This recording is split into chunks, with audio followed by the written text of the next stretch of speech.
جو شخص ایمان اور طلب ثواب کی نیت سے رمضان کے روزے رکھے گا اس کے پچھلے گناہ معاف کر دیے جائیں گے۔ رمضان وہ مہینہ ہے جس میں قرآن نازل ہوا جو لوگوں کے لیے سراپا ہدایت ہے۔ برکتوں و رحمتوں کا سائبان تحفہ رمضان۔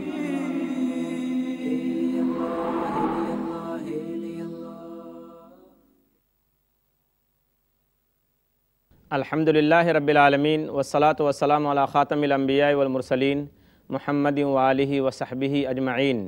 اما بعد رب اشرح لی صدری ویسر لی امری واحلل عقدۃ من لسانی یفقہوا قولی۔ ناظرین محترم، تحفہ رمضان کی 26ویں نشست میں آپ تمام حضرات کا استقبال ہے۔ السلام علیکم ورحمۃ اللہ وبرکاتہ۔ آج کی نشست میں جو عنوان ہے وہ ہے شب قدر۔ یہ بات پہلے ذکر کی جا چکی ہے کہ اللہ کے رسول صلی اللہ علیہ وسلم رمضان کے آخری عشرے میں یعنی آخری 10 دنوں میں اپنے بیوی بچوں سے الگ ہو کر اللہ کی عبادت زیادہ کیا کرتے تھے اور 10 دنوں کا اعتکاف بھی فرماتے تھے تاکہ زیادہ سے زیادہ اجر و ثواب حاصل کر سکیں، اور خاص کر آپ کو وہ رات ہاتھ لگ جائے جسے قرآن میں لیلۃ القدر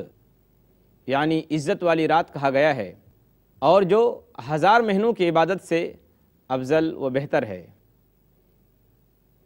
اس رات کی سب سے بڑی فضیلت یہ ہے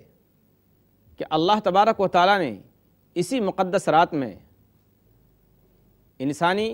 ہدایت کا سرچشمہ یعنی قرآن پاک کو اتارا ہے۔ چنانچہ ارشاد ربانی ہے، انا انزلناہ فی لیلۃ القدر، سورہ قدر سورہ نمبر 97 آیت نمبر 1، کہ بے شک ہم نے اس قرآن کو شب قدر میں اتارا ہے۔ یعنی اللہ تبارک و تعالیٰ نے قرآن پاک کو شب قدر میں اور لوح محفوظ سے اسی رات میں آسمان دنیا پر اتارا گیا، اور پھر وہاں سے 23 سال کی مدت میں ضرورت اور مصلحت کے تحت اللہ تبارک و تعالیٰ نے قرآن پاک کو آپ صلی اللہ علیہ وسلم کے دل پر اتارا ہے۔ بعض علماء یوں بھی کہتے ہیں کہ شب قدر ہی وہ رات ہے جس میں قرآن پاک نازل ہونا شروع ہوا۔ اس رات کی فضیلت یہ ہے کہ اس رات کی عبادت 1000 مہینوں کی عبادت سے افضل و بہتر ہے۔ اللہ کا فرمان ہے، وما ادراک ما لیلۃ القدر، اور تمہیں کیا معلوم کہ شب قدر کیا ہے؟ یعنی مخلوق میں سے کوئی بھی اس کی گہرائی تک پہنچ ہی نہیں سکتا، یہ صرف اللہ ہی ہے جو اس کو جانتا ہے۔ آگے اللہ نے فرمایا، لیلۃ القدر خیر من الف شہر، شب قدر 1000 مہینوں سے بہتر ہے،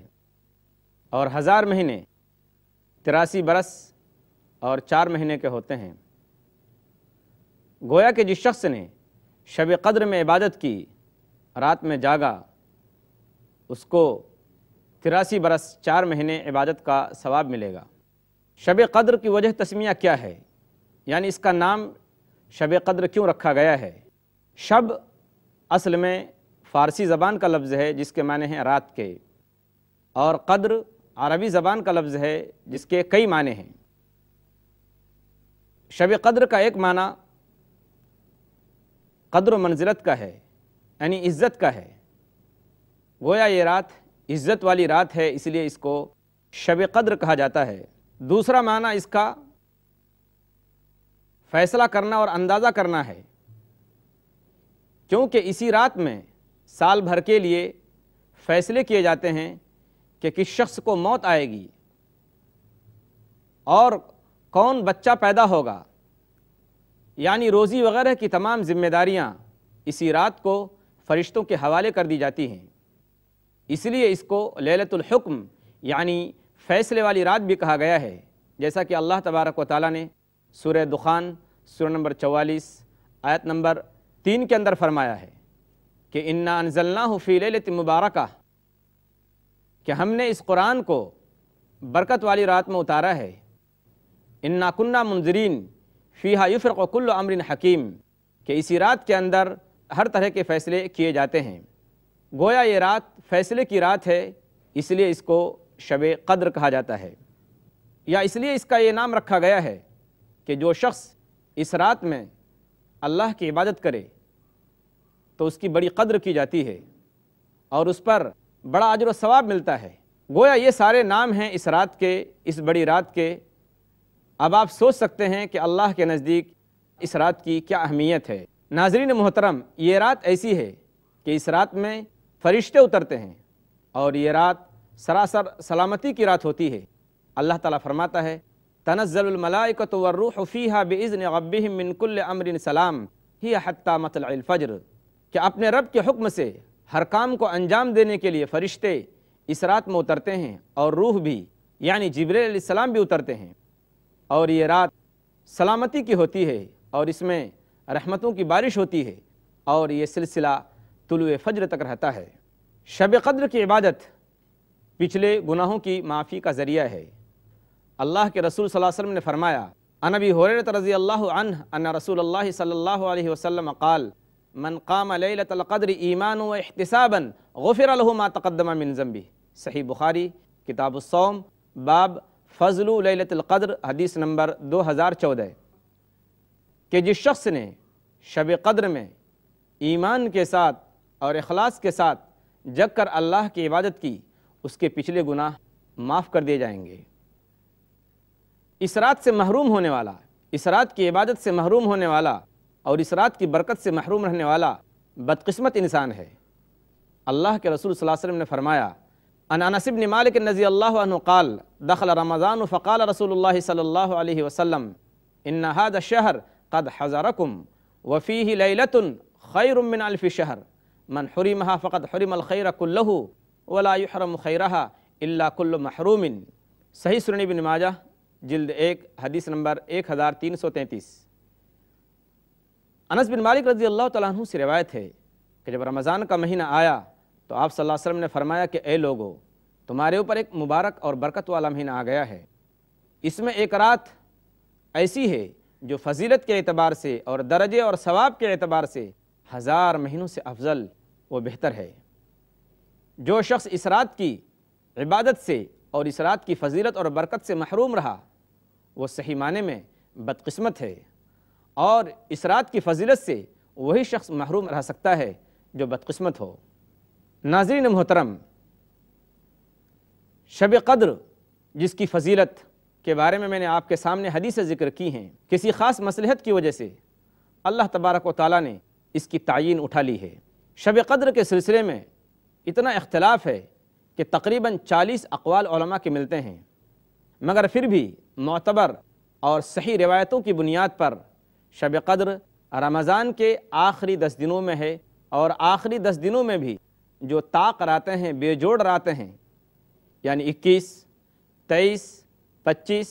27 اور 29، ان 5 راتوں میں سے کوئی ایک رات شب قدر ہے۔ عن ابن عمر رضی اللہ عنہما قال قال رسول اللہ صلی اللہ علیہ وسلم تحینوا لیلۃ القدر فی العشر الاواخر او قال فی السبع الاواخر، صحیح مسلم حدیث نمبر 2767۔ ابن عمر رضی اللہ تعالیٰ عنہما سے روایت ہے کہ اللہ کے رسول صلی اللہ علیہ وسلم نے فرمایا کہ شب قدر کو آخری عشرے میں تلاش کرو یا آخری 7 راتوں میں تلاش کرو۔ ایک دوسری روایت ہے جو حضرت ابو ہریرہ رضی اللہ تعالیٰ عنہ سے ہے، وہ کہتے ہیں کہ اللہ کے رسول صلی اللہ علیہ وسلم نے فرمایا کہ اریت لیلۃ القدر ثم ایقظنی بعض اہلی فنسیتها فالتمسوها فی العشر الغوابر، صحیح مسلم حدیث نمبر 2768۔ ابو ہریرہ رضی اللہ تعالیٰ عنہ کی اس روایت کا مطلب یہ ہے کہ اللہ کے رسول صلی اللہ علیہ وسلم نے فرمایا کہ مجھے لیلۃ القدر دکھائی گئی، یعنی خواب میں مجھے لیلۃ القدر دکھائی گئی، پھر میرے گھر والوں میں سے کسی نے مجھ کو جگا دیا تو میں وہ رات بھول گیا، مجھ سے وہ رات بھلا دی گئی، لہذا تم رمضان کے آخری عشرے کی طاق راتوں میں یعنی بے جوڑ راتوں میں تلاش کرو۔ عائشہ رضی اللہ تعالیٰ عنہ سے ایک اور روایت ہے، وہ کہتی ہیں کہ اللہ کے رسول صلی اللہ علیہ وسلم نے فرمایا کہ تحروا لیلۃ القدر فی الوتر من العشر الاواخر من رمضان، صحیح بخاری کتاب الصوم حدیث نمبر 2020، کہ اللہ کے رسول صلی اللہ علیہ وسلم نے فرمایا کہ شب قدر کو رمضان کے آخری عشرے کی طاق یعنی بے جوڑ راتوں میں تلاش کرو۔ ناظرین محترم، یہاں ایک اہم بات جو ہم کو حدیث سے معلوم ہوتی ہے اس رات کے سلسلے میں، وہ بھی بتانا ضروری ہے۔ حضرت عبادہ ابن صامت رضی اللہ تعالیٰ عنہ سے روایت ہے کہ ان رسول اللہ صلی اللہ علیہ وسلم خرج